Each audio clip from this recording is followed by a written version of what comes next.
नाजरीन, उम्मीद है आप खैरियत से होंगे।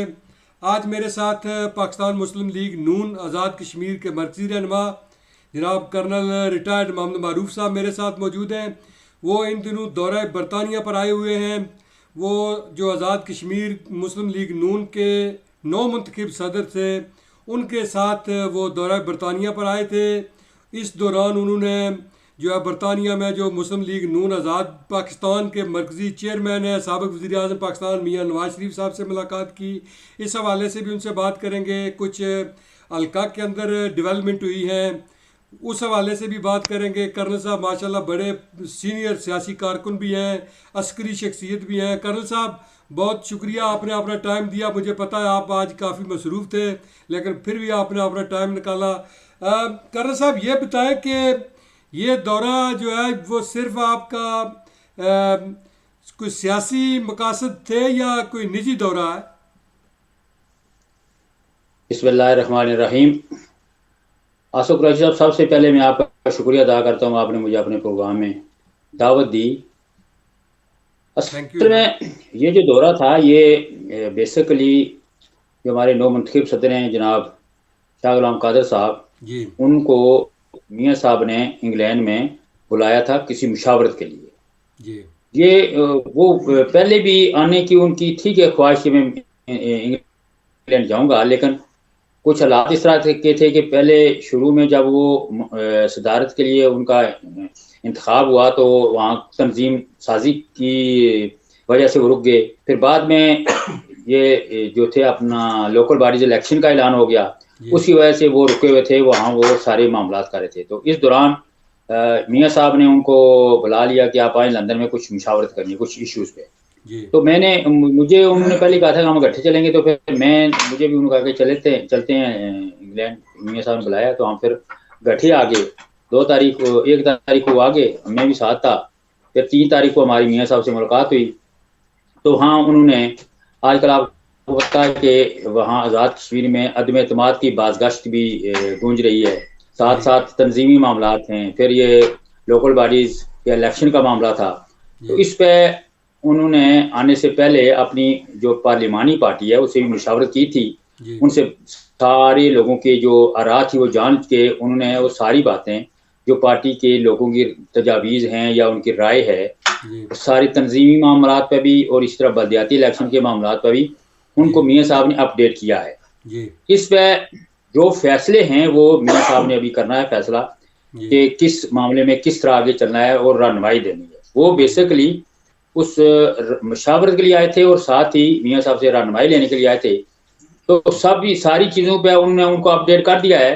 जी तो अभी इंशाल्लाह इस पे जो भी फैसला होगा या जो भी फैसले होंगे जो मियाँ साहब करेंगे वो उनको वो कन्वे कर देंगे और उसके मुताबिक वो आगे वहाँ की सियासत चलेगी। ठीक है। शाह गुलाम कादिर साहब मियाँ साहब से मशावरत के लिए आए, लेकिन आपको पता है कि बरतानिया में जो कश्मीरी हैं वो तकरीबन काफ़ी तादाद में, लाखों की तादाद में यहाँ पर आबाद है। उनमें नून लीग की भी एक अक्सरियत जो है वो आबाद है। लेकिन जिस तरह माजी में राजा फारूक हैदर खान का इस्तकबाल होता रहा है, उस तरह वो जोश व खरोश नून लीग के कारकुनों में नहीं देखने में आया जो शाह गुलाम कादिर साहब आए हैं। तो इस तरह का कोई ना कोई इतना बड़ा कोई फंक्शन हुआ है उस लेवल का, ना उस तरह का कोई एयरपोर्ट पर इस्तकबाल हुआ है। इसकी क्या वजह है? क्या जो कारकुन है वो नाखुश हैं? नहीं, ये बात ये है कि मैंने जैसे आपको पहले बताया कि एक तो सबसे पहली बात ये थी जी कि जब मियाँ साहब ने उनको बुलाया तो अचानक बुलाया और विद इन 2 to 3 डेज उनको आना पड़ा। ठीक तो ठीक जब ठीक ठीक। इस तरह की जल्दी में आना हो ना तो उस वक्त फिर इस्तकबाल की या इस हाँ तरह सही की बात जो है। अरेंजमेंट है या किसी ने, बल्कि कुछ लोगों ने उनको कहा कि हम आपका इस्तकबाल करेंगे, तो उनने बजाते खुद उनको मना किया था कि मैं सिर्फ मियाँ साहब से मुलाकात के लिए आ रहा हूँ, वहां से मैं वापस आ जाऊंगा। जी तो ये इस्तकबाल या इस तरह की चीजें अभी ना करें। उसकी वजह यह है कि बाद में मैं तंजीम साजी या जो पार्टी के मामलात हैं उनके लिए एक्सक्लूसिव आऊंगा।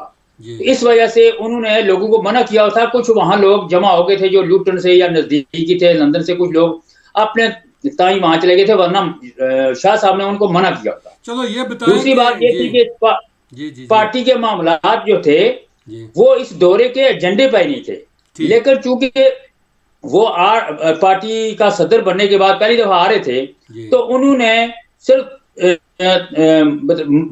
बर्मिंघम जाके फिर ब्रेडफोर्ड ब्रेडफोर्ड वहां उनका जलसा भी हुआ। वो भी कोई उस तरह का प्लान नहीं था, लेकिन वहां के लोगों ने कहा नहीं, हम आपको, आप पहली दफा आ रहे हैं तो हम आपकी शयान निशान एक थोड़ा ठीक प्रोग्राम करना चाहते हैं। अदरवाइज प्रोग्राम करने का या कोई इस तरह का प्रोग्राम था ही नहीं, प्लान ही ठीक नहीं था, ठीक मनसूबा ठीक बंदी नहीं ठीक थी। लेकिन कुछ ठीक लोगों में जो वहां लोगों में जोश और जज्बा इतना था जी। कि हर बंदा जो है ना वो हर 10 मिनट बाद टेलीफोन कर रहा था कि मेरे पास चाय पे है, मेरे शहर में आए। तो उस अच्छा, लिए उनके पास थोड़ा सा टाइम नहीं क्योंकि था, उनके पास टाइम नहीं था, इस वजह से ये सारे प्रोग्राम नहीं हो सके, क्योंकि वो नहीं हो सके ना, क्योंकि उनका वो एजेंडा आए ही एक नहीं हफ्ते है। के लिए थे, एक हफ्ते के लिए ठीक सिर्फ आए थे। तो ठीक। एक हफ्ते में इस तरह के प्रोग्राम नहीं हो सकते, क्योंकि जी जी उनका जी बेसिक बिल्कुल। मकसद जो था वो सिर्फ मियाँ साहब से मुलाकात करना था, मुशावरत थी। लेकिन पहली दफा ये जो है ना, चूंकि आपको पता है कि हमारी मुस्लिम लीग नून में जी कुछ अरसे से मायूसी थी, और वो ये वजह, ये जिसकी वजह से आपने देखा होगा कि मुस्लिम लीग नून में 2021 में वहां इलेक्शन हुए हैं, वो जो अवान में जिनके 37 मेंबरान थे वो 6 पे आ गई थी। जी और उस वजह से लोगों में मायूसी, यही वजह थी कि जो इंतखाबी नताइज थे वो ठीक नहीं थे। जी लेकिन शाह साहब के सदर बनने के बाद जी वहां आपने आजाद कश्मीर में देखा होगा, जी जहां भी वो गए, मुजफ्फराबाद गए तो इतना बड़ा वहां मतलब इस्तकबाल था। जी इस तरह पलंदरी गए, रावलाकोट गए, कोटली गए, बाकी अभी बेम्बर और मीरपुर तो वो नहीं गए। जी लेकिन जहां जहां गए वहां लोगों ने भरपूर तरीके से उनको वेलकम किया है, और लोगों में बहुत राय मिली है। और मेरे ख्याल में लोगों में जो मायूसी थी और एक महरूमी थी, उसके बाद लोग मसीहा के इंतजार में थे, किसी ऐसे शख्स में जो उनके दुखों का मुदावा कर सके। तो लोगों में बहुत अभी अपनायत भी है और जोश और जी जज्बा जी। भी है। चलो और ठीक बेशुमार ठीक इस दो ठीक। तीन महीने में बेशुमार वो लोग जो जी डार्मर थे या पार्टी छोड़ के चले गए थे, उन लोगों ने दोबारा जमात में शमूलियत अख्तियार कर लिया वहां आजाद कश्मीर में। तो ठीक। आप देखेंगे कि इंशाल्लाह ये बलदियाती इलेक्शन आजाद कश्मीर में हो जाए, फिर दिसंबर जनवरी के बाद जब वो मार्च में दोबारा आएंगे इंशाल्लाह, तो आप फिर देखेंगे कि यहाँ कितना वहां माहौल बनता है और किस तरह के जलसे होते हैं, किस तरह के कन्वेंशन जी होते हैं। जी जी ठीक उस वक्त जो है ना वो ठीक। आप ये जो आपकी जेहन में बातें हैं, ये सारी इनका ये शकूक और जी जी शुबात खत्म जी हो जी जाएगी। ठीक ठीक ठीक है। ये बताएं कि ये जो मुशावरत हुई है अदम एतमाद के हवाले से, क्या मियाँ साहब ने इस पर हाँ कर दी है कि आज़ाद कश्मीर में तब्दीली लाई जाए, या जो इस वक्त का वज़ीर आज़म है उसको रहने दिया जाए? क्या फैसला हुआ है? देखिए मियाँ साहब ने अभी कोई उनको बिल्कुल उस तरह का फैसला या वाजिया बात नहीं बताई। उन्होंने कहा था कि आपने मुझे सारा अपडेट बता दिया, अभी हम देखेंगे लेकिन कि मैंने इसमें हमें हमारा क्या फायदा है, सियासी तौर पर क्या फायदा है या ओवरऑल। क्योंकि बेसिकली एक चीज पे तो इत्फाक राय था जी कि जो मौजूदा हुकूमत है आजाद कश्मीर की, उसकी परफॉर्मेंस जी और उसके जो अमाल हैं वो देखे ना आपके सामने। जी तकरीबन 1.25 साल हुआ है इनकी इलेक्शन हुए, जुलाई में इलेक्शन हुए थे। जी तो इस दौरान उन्होंने अपने ही वजीर आजम के खिलाफ हदम एतमाद किया, उस पर करप्शन के इल्जाम लगाए, नेपोटिज्म के नाअहली के इल्जाम लगाए। जी और हालांकि 6 महीने में एक जो वजीर आजम होता है वो मुश्किल अपनी जो पोजीशन है उसको ही वो बड़ी मुश्किल से उस पर जगह बना सकता है, उसको चीजों का समझ आती है। सही है। लेकिन इन्होंने उसको तब्दील कर दिया। उसके बाद ये मौजूदा वजीर आजम आए, तो इनका आपने रवैया देख लिया होगा कि ये अपोजिशन लीडर के साथ कितनी बेहुदा जबान इन्होंने इस्तेमाल की। उनके जो वजीर हैं, वो वजीर जो उनके कानून हैं जी और रबानी साहब, उन्होंने जो साबिक वजीर आजम फारूक हैदर साहब, उनके खिलाफ कितना सख्त किस्म का लहजा और कितनी बदतमीजी की। इसी जी तरह वजीर आजम साहब और बेशुमार ऐसे मौके पे देखा गया है कि वो अपने सेक्रेटरी से, अपने MNA से, अपने मेम्बरान से बदतमीजी करते हैं। जिस तरह के वहाँ अभी इम्तियाज नसीम साहिबा हैं जो उनके अपनी MLA हैं, उनके साथ उन्होंने बदतमीजी की। उनके साबिक वजीर आजम हैं नियाजी साहब, जी क्यूम नियाजी साहब, उनके साथ उन्होंने बदतमीजी की। तो इन हालात में अभी अवान जो है, देखें अवान जो होता है वो हुकूमत को जो है ना वो ताकत बख्शता है। तो अवान में ये खलबली मची हुई है, फिश मार्केट बनी हुई है। तो ये इस तरह के हालात में तो हुकूमत नहीं चल सकती। सही तो है। इन हालात में एक चीज जो है ना वो एक इत्तेफाक राय जनरली पाया जाता है अपोजिशन लीडर, अपोजिशन जमातों में भी और हुकूमती जमात के बेशुमार जो अरकान हैं उन वो इस सेटअप से काफी नाला हैं, खफा हैं। तो मेरे ख्याल में जो हालात जा रहे हैं वो तारीख अदम एतमाद की तरफ जा रहे हैं। लेकिन चलो अगर फ़र्ज़ करें अदम एतमाद की तारीख जमा होती है, तो मुस्लिम लीग नून को क्या वजारत उज़्मा मिलेगी? या कोई और ओहदा मिलेगा? क्या वजारत उज़्मा नून लीग के हिस्से में आएगी? देखिए जी, अभी इस बारे में कोई वाजिया बात नहीं है, ना उसके बारे में कोई बात वसूख से कही जा सकती है। जी लेकिन मेरा ख्याल ये है कि ये जो है ना कि पहले भी पीटीआई ने ही अदम एतमाद लेके आए थे अपने वजीर आजम के खिलाफ, और अभी भी पीटीआई के लोग ही अपने वजीर आजम के खिलाफ कोई अदम एतमाद लेके आएंगे। ठीक ठीक, चलो फिर वो उनसे ही वज़ीर आज़म होगा। ज़ाहिर है जो अदम एतमाद लाएंगे, जो आदमी साथ लेकर आएंगे, वही जो है वजारत उज़्मा के हकदार होंगे। उन ज़ाहिर है फिर उनको ही वजारत उज़्मा मिल सकेगी। इस पे नेचुरली जब आप वहाँ इस तरह की जब सट्टा में चेंज आती है तो लोगों में बेशुमार नेगोशिएशन होते हैं, मुज़ाकरात होते हैं, मामलात होते हैं। इसमें बेशुमार चीज़ें जो है ना वो हुकूमती सेटअप पे चीज़ें पहले तय की जाती हैं। ज़ाहिर तो है ये तो होगा ना फिर। तो उसमें अभी बातचीत तो चल रही होगी, जो अभी वाजिया चीज़ें तो नहीं है ना। अच्छा तो इसमें मैं दूसरा। कुछ बिल्कुल वजाहत से या कोई बात मैं नहीं कर सकता, लेकिन मेरा मेरा ज़ाती ख्याल ये है कि चूंकि ये जो हुकूमत है और ये वजीर आजम है, इनको इतनी जल्दी है कि जी इनके अपने लोग ही इतने इनके खिलाफ हो रहे हैं कि मुझे लगता है अपोजिशन से उनको ज्यादा जल्दी जाने की। अच्छा ये बताएं कि मियाँ साहब से कोई उनकी अपनी वापसी के हवाले से भी बात हुई है क्या? वो जो पाकिस्तान के इलेक्शन, आने वाले इलेक्शन में पाकिस्तान जाएंगे या क्या? उन्होंने कोई इस बारे में भी कोई आपको कोई सिग्नल दिए हैं कि? नहीं नहीं, इस बारे में कोई बात नहीं हुई जी। अच्छा उनकी वापसी के हवाले से कोई बात नहीं हुई। कोई आपने बात बात की 2021 के इलेक्शन की, तो चलो थोड़ी सी हम उस तरफ आते हैं। क्या जो 2021 में इलेक्शन हुए जब आपकी नून लीग की हुकूमत थी, तो उस इलेक्शन के हारने की वजह क्या बनी? क्या जो उस वक्त के वजीर आजम थे या मुस्लिम लीग नून आज़ाद कश्मीर के सदर थे, क्या जमात उनकी वजह से इलेक्शन हारी है या को पाकिस्तान से कोई प्रेशर था? नहीं। देखें, आप अगर इलेक्शन के नतायज को देखें जी तो इस इलेक्शन में पीटीआई के जो टोटल वोट हैं जी जो इस वक्त पड़े हैं उनको, वो 6.5 लाख है। जबकि मुस्लिम लीग नून को जो वोट पड़े हैं वो 5.5 लाख है। जबकि पीपल्स पार्टी को तकरीबन 3,30,000 इसके लगभग वोट पड़े हैं। जी तो उसमें आप ये देख लें कि उस वक्त जो मुस्लिम लीग नून के जो सिटिंग वजीर थे, जिसमें मीर अकबर साहब थे, शहजाद साहब थे, चौधरी शहजाद साहब, इसी तरह वो लोग भी थे। जी तो उनको सिटिंग वजीर वजरा पे जब प्रेशर डेवलप किया गया, कुछ एस्टेब्लिशमेंट की तरफ से कुछ इस तरह के माहौल पैदा किया गया, मुस्लिम लीग के खिलाफ एक बयानिया डेवलप किया गया, जी तो उन हालात में वो लोगों ने जो है स्विच ओवर किया। अभी देखें, ये जो स्विच ओवर होता है ना, उसमें बेशुमार मुहर्रकात होते हैं जी और बेशुमार जो नीचे लेवल पे जो मैनेजमेंट, पॉलिटिकल मैनेजमेंट की जाती है, ये लोगों को प्रेशर किया जाता है, जिसमें एस्टेब्लिशमेंट होती है, एजेंसियां होती हैं। तो उन्होंने पूरे तरीके से वो एक पॉलिटिकल इंजीनियरिंग की और पॉलिटिकल इंजीनियरिंग के तहत उन्होंने एक अपना जो मनसूबाबंदी की थी कि हमने पीटीआई की वहां गवर्नमेंट बनानी है। अदरवाइज अगर जेन्युइन इलेक्शन होते, एक जो फेयर इलेक्शन होते, तो ये जो स्विचिंग ओवर और उसके बाद लोगों पर जो प्रेशराइज किया गया, अगर वो ना होता तो मैं आपको यकीन से कह सकता हूँ कि मुस्लिम लीग नून इलेक्शन जीत सकती थी, जीत जाती। जी लेकिन उस वक्त चूंकि बयानिया इस तरह का बना हुआ था मुल्क में, पाकिस्तान में भी और उधर भी, और फिर एजेंसियों के जो इन्वॉल्वमेंट भी थी और उस तरह की और इंजीनियरिंग हो रही थी, तो उसकी वजह से इलेक्शन आ रहे हैं। और आज उसी का ये नतीजा आप देख लें कि 1.5 साल में एक वजीर आजम के खिलाफ अदम एतमाद आ चुकी है और दूसरा के लिए तैयार है। तो ये चीज इसकी निशानदेही कर रही है कि ये जो है ना बानुमती का जो कुंभा है ना, ये जोड़ जोड़ के जब इस तरह की हुकूमतें या पार्टियां बनाई जाए ना, तो उसके नतीजे यही होते हैं जो आपके सामने। चलो हम आज़ाद कश्मीर की बात नहीं करते, अब हम अपने हल्का की तरफ आते हैं। आप क्या समझते हैं कि जो उस वक्त नून लीग के टिकट होल्डर थे, क्या उनका जो पार्टी का फैसला था वो उनको टिकट के हवाले से वो ठीक था?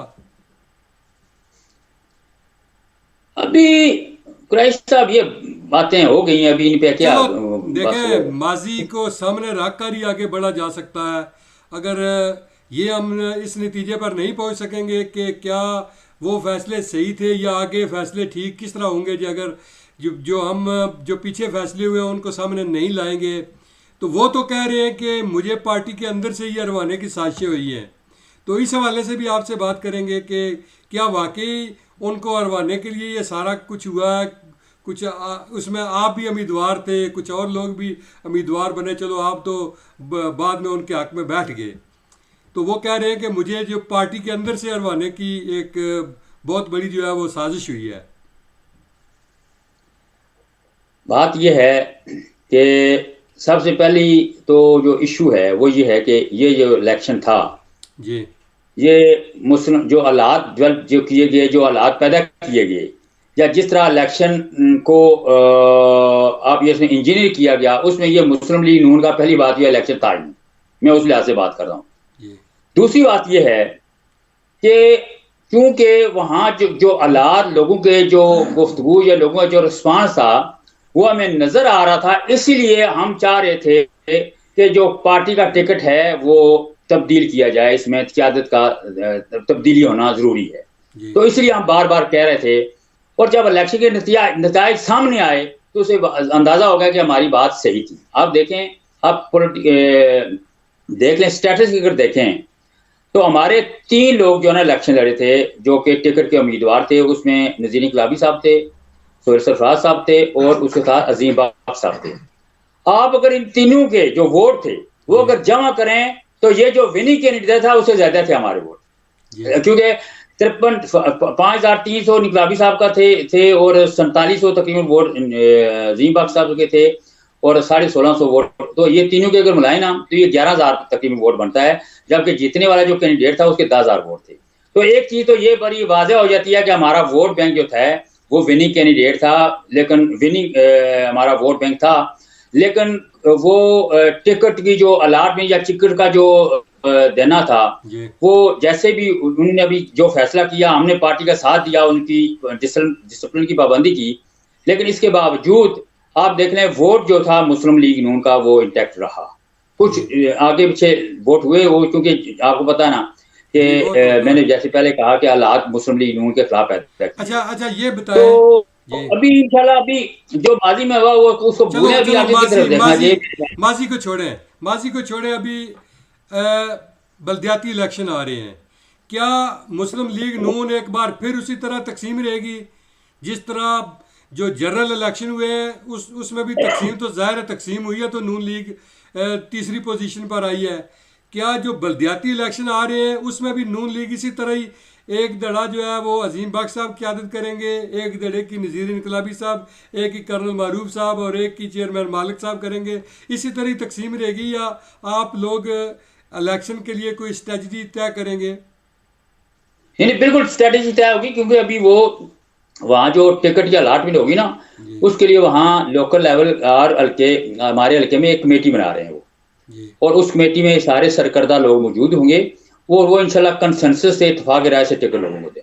उन लोगों को देंगे और उसके बाद अच्छा, अब हम आते हैं कि आपको पता है कि हमारे हल्का से साबिक वज़ीर आज़म भी रहे हैं चौधरी मजीद साहब, बड़ा नाम है उनका आज़ाद कश्मीर की सियासत में, बहुत काम किए उन्होंने, मेडिकल कॉलेजेस दिए, सब कुछ किया। मीरपुर को उन्होंने जो है वो 4-5 हज़ार कनाल का जो कब्रिस्तान भी दिया, लेकिन अपने हल्का के लिए उन्होंने कुछ नहीं किया। इसी तरह उनके बाद मुस्लिम लीग नून की हुकूमत आई, आपकी हुकूमत आई, आपने भी हल्का के लिए कुछ नहीं किया।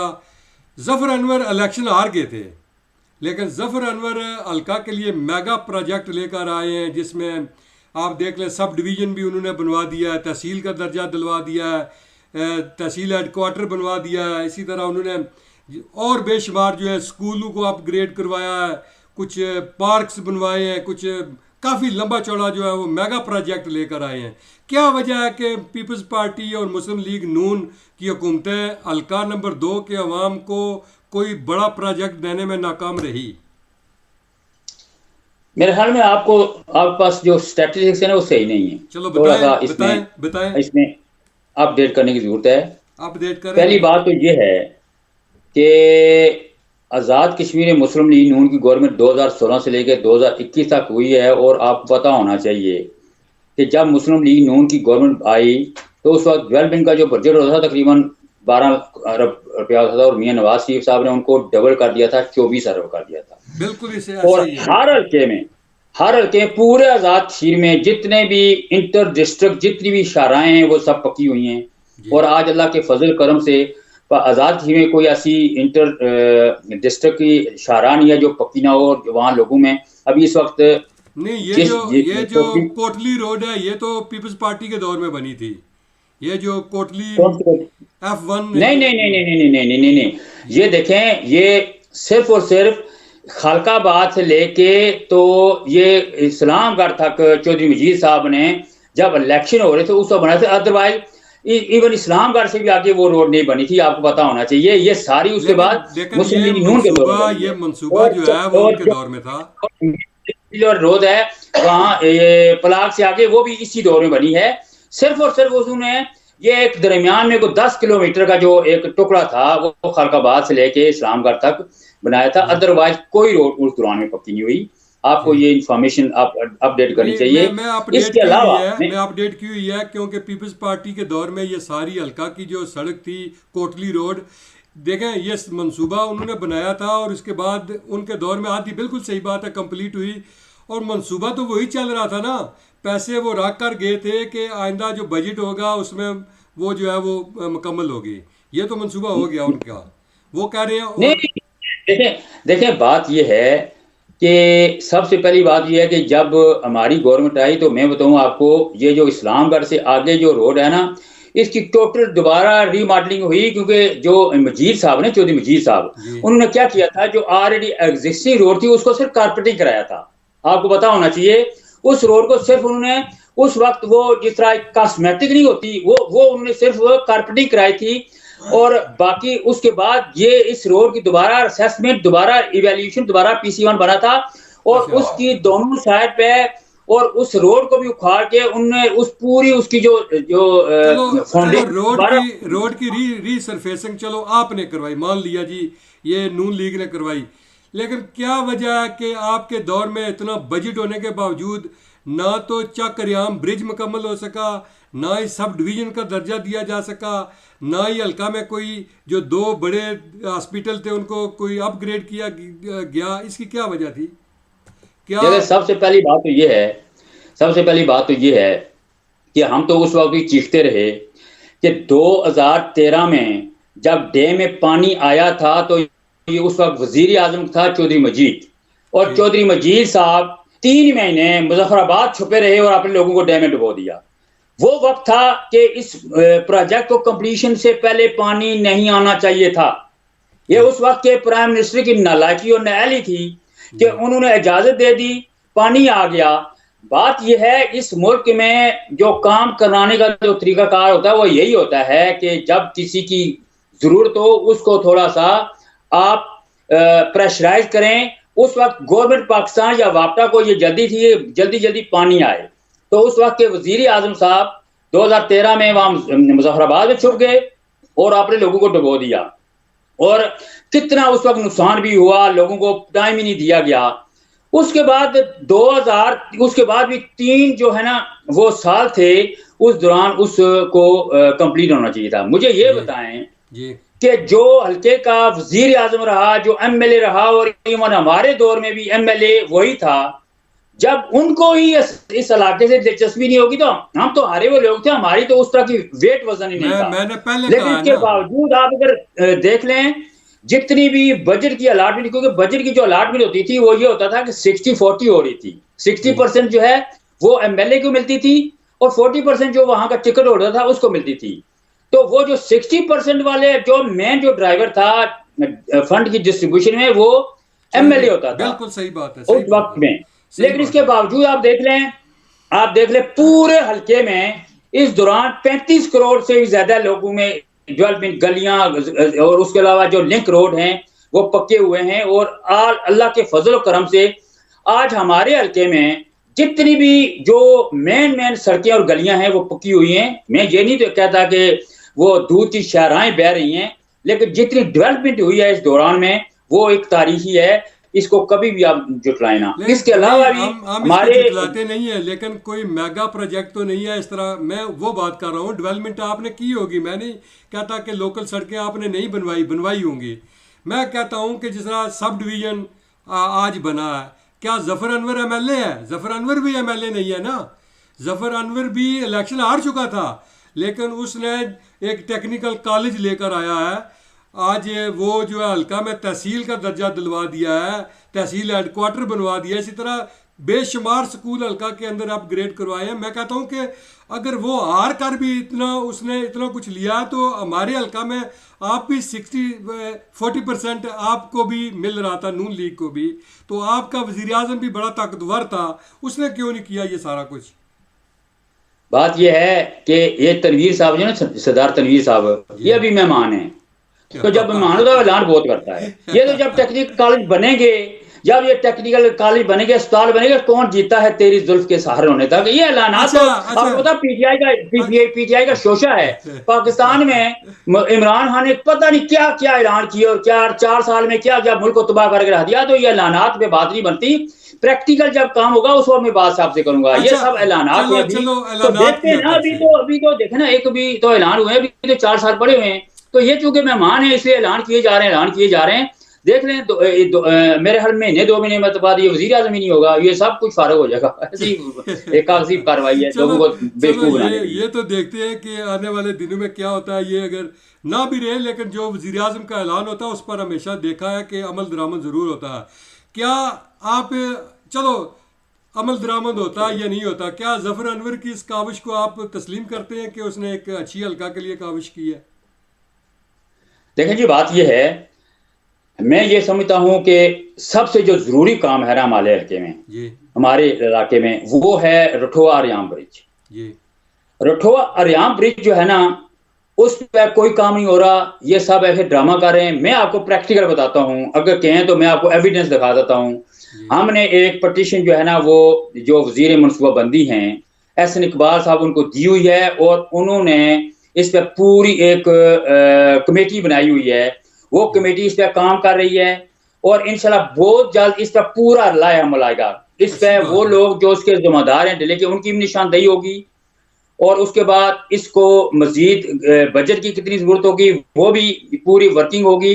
और इसको कंप्लीट करने का जो तरीकाकार होगा वो भी आपको बहुत जल्दी इंशाल्लाह, वो जो एहसन इकबाल साहब आएंगे या वो वहाँ लोगों के यहाँ से कुछ लोगों को बुला के उनको पूरी ब्रीफिंग होगी। उस पर काम हो रहा है। मैं जाती तौर पर उसमें इन्वॉल्व हूँ और मेरी जाती तौर पर अगर मेरे पास वो जो पटिशन है और उस पर जो रिमार्क्स हैं और जो जिन जिन सेक्रेटरी को उन्होंने ये काम दिया हुआ है, वो आज क्योंकि मैं इंग्लैंड में बैठा हूँ, वहां मेरी बात हो रही है, मेरे डॉक्यूमेंट ये सारे पाकिस्तान में पड़े हुए हैं। तो अगर आप नेक्स्ट हफ्ते मेरे से बात करेंगे तो मैं आपको डॉक्यूमेंट भी दिखा दूंगा। कर्नल साहब बहुत तो अच्छी बात है, बहुत अच्छी बात है। अगर कोई मैं नहीं, मेरी बात सुने, अभी बात यह है कि अगर रठोआ अरियाम ब्रिज देखें, अगर रठोआ अरियाम ब्रिज बन जाता है तो मैं ये कहता हूं कि ये मीरपुर, और आपको पता है कि आपके इस्लामगढ़ के 2 जो सेक्टर हैं इस्लामगढ़ न्यू सिटी के, वो एमडीए सेक्टर हैं और वो एमडीए का हिस्सा बनने जा रहे हैं।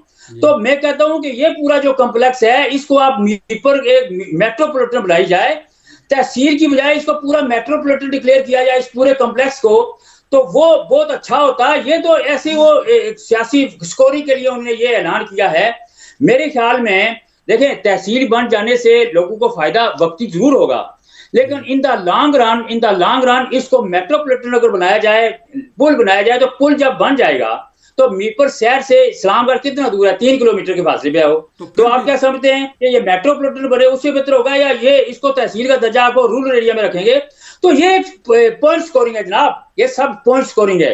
एक्चुअली जो है ना, वो हम इंशाल्लाह देखेंगे कि इसको तहसील के दर्जों से निकाल के हम लोगों को उन चक्करों में, तहसीलदारों के चक्कर में डालने की बजाय हम इंशाल्लाह मेट्रोपॉलिटन बुलाएंगे और इसको बड़ा शहर डिक्लेयर होगा सारा का। वो हमारी सोच वो है। चलो आने वाले दिनों में देखते हैं कि जो आपने जो कोशिश कर रहे हैं, जो एहसन इकबाल के जरिए अल्लाह करे कि वो कामयाब हो। आखिरी सवाल ये बताएं कि क्या शाह गुलाम कादर आज़ाद कश्मीर में जिस तरह फारूक हैदर मजबूत वज़ीर आज़म थे, सदर जमात थे, क्या शाह गुलाम कादर भी इसी तरह नून लीग में मजबूत सदर साबित होंगे? देखें जी, इस वक्त तक आप ये देख लें, इस वक्त वो सदर बने हैं, लोग बड़ी जमातों के खिलाफ लोग प्रोपेगेंडा करते हैं, 100 बातें करते हैं, लेकिन इस वक्त तक आज़ाद कश्मीर मुस्लिम लीग नून के जो लोग हमको छोड़ के गए थे, जो लोग हमसे नाराज थे, वो दोबारा आए हैं। और कोई टिकट होल्डर, कोई वजीर, कोई बंदा मुस्लिम लीग नून से टूटा नहीं है और किसी ने उनकी सदारत पे तहफ़्फ़ुज़ात का कोई इज़हार नहीं किया। लोग तो ये प्रोपेगेंडा कर रहे थे कि फारूक हैदर साहब जो हैं वो उनका अलहदा ग्रुप है, ग्रुपिंग होगी, तकसीम होगी, लेकिन फारूक हैदर साहब ने भी कह दिया है कि शाह गुलाम कादर मेरे सदर हैं और इस वक्त लोगों में पजीराई भी है उनकी। तो मेरा नहीं ख्याल किसी किस्म की किसी तरह से भी वो कमी नहीं होगी। वो फारूक हैदर साहब बड़े वजीर आजम रहे हैं, मजबूत वजीर आजम रहे हैं और उसके साथ वो सदर रहे हैं, लेकिन उन पे देखें उनकी जो मजबूती थी उसके उन पे दस्त शफकत था मियां नवाज शरीफ साहब का या मरकज क़यादत का। तो वो जब उन लोगों की आशीर्वाद इनको होगी तो क्यों वजीर आजम ये, बल्कि उनसे बेहतर साबित होगी, क्योंकि फारूक हैदर साहब उनका एक अपना मिजाज है, वो ज्यादातर उनका जो तर्ज हुक्मरानी है वो डिक्टेटर टाइप है, डिक्टेटोरियल। ये तो बड़े मुशावरत वाले लोग हैं, ये सब लोगों को साथ चलने वाले लोग हैं, ये सब से ये इस तरह के मिजाज के बंदे हैं कि ताकि मुशावर से निजाम चलाया जाए जो जमहूरी की अक्सर एहसास है। तो मेरे ख्याल में ये मजबूत होंगे और इंशाल्लाह बहुत बेहतर साबित होंगे। बाकी वक्त दिखाएगा कि आप भी देखेंगे, हम भी देखेंगे। चलो आने वाले दिनों में पता चल जाएगा। बहुत शुक्रिया कर्नल साहब, आपने अपना टाइम दिया। बहुत मेहरबानी, अल्लाह आपको खुश रखे। नाजरीन, हमारे प्रोग्राम को देखते रहिए, हमारे यूट्यूब चैनल को सब्सक्राइब करें और साथ लगे बेल आइकन का बटन दबाएं ताकि हर आने वाली वीडियो आप तक पहुंच सके। अल्लाह हम सब का आमीन।